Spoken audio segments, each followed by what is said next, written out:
For the first time, humanoid robots have beaten humans in a half marathon race, demonstrating the extraordinary advancements in the technology.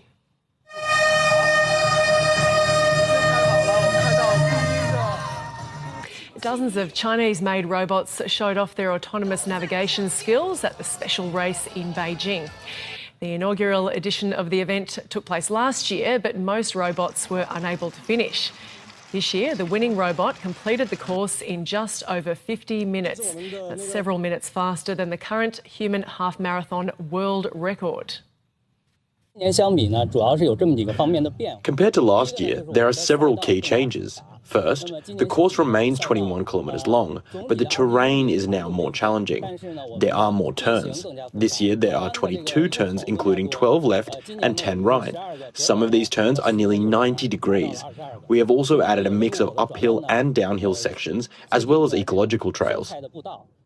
Well, let's get more on why China is developing these running robots. Professor Jenny Wacott is an expert in emerging technologies at the School of Computing and Information Systems at the University of Melbourne, and she joins us now from Melbourne. Professor Wacott, thank you for your time. I guess touching on last year's race, as we did just then, to demonstrate, why was this year so significant with this robot winning the race and breaking that record? Yes, well, it's not really about running the marathon. It's really about testing the structural reliability of the robots in challenging conditions, as you saw in that report.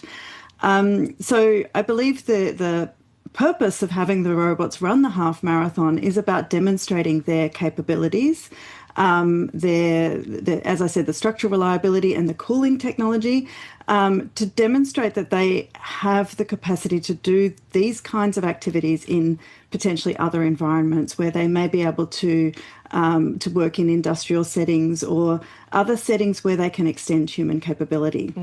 Yeah, that is an important distinction you've made there. It's not just about speed, which, I mean, wouldn't surprise too many people that a machine could do that. I've also just got to touch on the fact that, I mean, it was entertaining. We were watching these images. They were just funny. We were laughing out loud at it. But there is a real point to this. We are allowed to have a bit of fun with it too, though.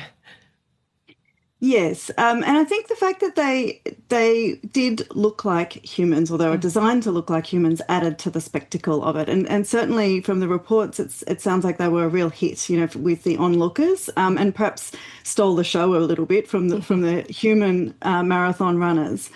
But I think this concept of creating robots that look like humans, that aim to do things that humans already do, is something we do need to question.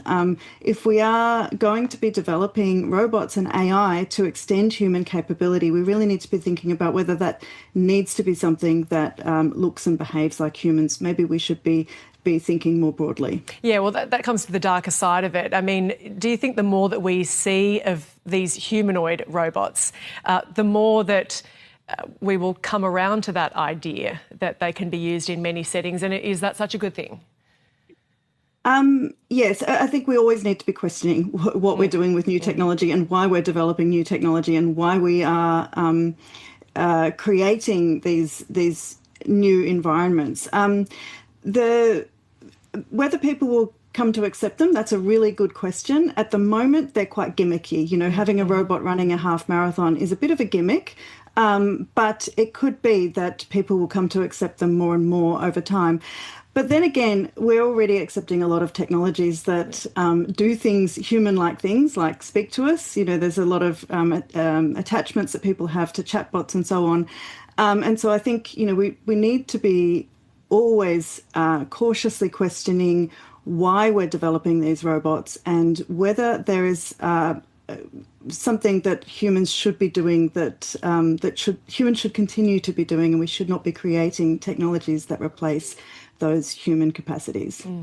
And I mean, that timeline that we looked at, the advances between last year's half marathon and this year's, you know, that's a lot of progress over a very short period of time, isn't it? It is a lot of progress, yes. And it makes, and we have seen so much progress in the world of AI in the last few years, and it does create a bit of fear about how rapidly things are developing. And I think we do need to make sure we're developing these technologies for the right reasons.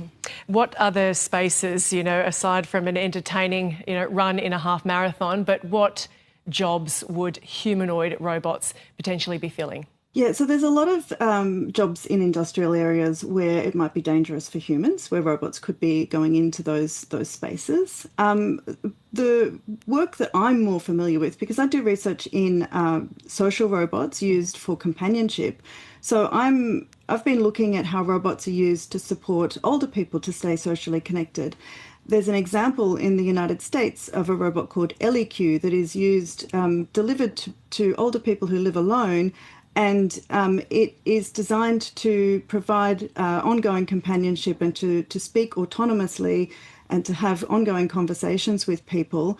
And in a situation like that, the robot provides value if the human connection is not already there. I think we need to be really careful that we're not replacing human connection.